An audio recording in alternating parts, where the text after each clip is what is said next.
আগস্টে যখন আপনার হচ্ছে কান্দিরপুরে একটা আয়োজন করা হয়, ওইখানে যখন আমি স্টেজে যাই, এই সমন্বয়ক যারা এখন বর্তমানে আছে তারা আমাকে বের করে দিয়েছিল, বলছিল আপনি কোনো আন্দোলনে যান নাই, কিন্তু আমি বুক পেতে দিচ্ছিলাম এই পুরো বাংলাদেশের ভিতরে, বলছে আমি কোনো আন্দোলন করি নাই। কারণ তারা আমাকে সাইড করছে একটাই কারণ হচ্ছে তারা বিভিন্নভাবে বিভিন্ন জাতের টাকা লুটপাট চাঁদাবাজি সব কিছু করতে পারবে, এই বিধায় আমাকে সাইড করে দিয়েছে। যদি আমি থাকতাম তাহলে তারা কি এই কাজগুলো করতে পারতো না। আরেকটা বিষয় হচ্ছে আমাকে অনেক নিউজ চ্যানেল দেখেছে আমি মারা গেছি, কেন্দ্র থেকে শুরু করে আমার বিশ্ববিদ্যালয়ে বৈষম্য ছাত্রদের সমন্বয়ক আছে, তারা কেউ কেউ আমাকে কল দিয়েছিল, আমাকে কিন্তু কেউ কল দেয় নাই। আমি ওপেন চ্যালেঞ্জ করে বলতে পারি, এখানে যারা সমন্বয়ক যারা আছে তারা যদি আমার চেয়ে বেশি ফিল্ডে কাজ করে থাকে, হ্যাঁ আমার গর্দন দিয়ে দেবো এই ক্যাম্পাসের ভিতরে।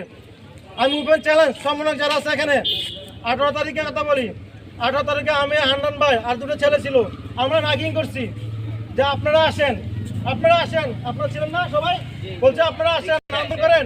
সমন্বয়ক কোথায় ছিল? যারা এখন বলতেছে আমরা এই যে মুখ নেতা এই মুখ নেতা, তারা কোথায় ছিল?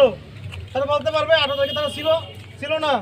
29 তারিখে যখন আমাকে ফায়ার করে, আবু রায়হান ভাই ছিল তার সামনে, আমাকে ফায়ার করছে, কোন খোঁজ খবর আমাকে নেয় নাই। 4 তারিখে যখন আমি একটা আটকে গেছেন 6 ঘন্টা যখন আমাকে আটকে রাখছে, আমি যখন মেসেজ পড়লাম যে 20 মিনিট ভিতরে আমাকে মেরে ফেলবে, প্রশাসনকে জানানো হয়েছিল। প্রশাসন থেকে বলা হয়েছে আপনাকে উদ্ধার করতে আমরা পারবো না। কেন পারবেন না? বলছে তাকে যদি উদ্ধার করতে যায় তাহলে আমাদের গাড়িগুলো ভেঙে ফেলবে। কতটা ভয়াবহ দেখাচ্ছিল, তার মানে কি আমার থেকে পড়াশোনার গাড়িগুলো সবচেয়ে ভালো ছিল, দামি, আমি ছিলাম না ওইখানে। তার মানে হচ্ছে গাড়িগুলো ছিল মানুষ, আমি ছিলাম একটা যানবাহন। কারণ আমাকে উদ্ধার করার জন্য একটা গাড়ি পাঠাতে পারবে না, সে গাড়িটা ভেঙে ফেলবে।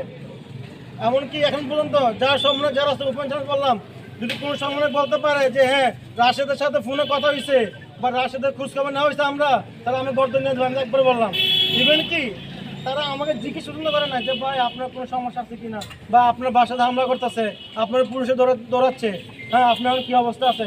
অথচ সমন্বয় যারা ছিল তারা বিভিন্ন প্রেসিডেন্ট সরকার যারা আছে তাদের বাসায় ছিল।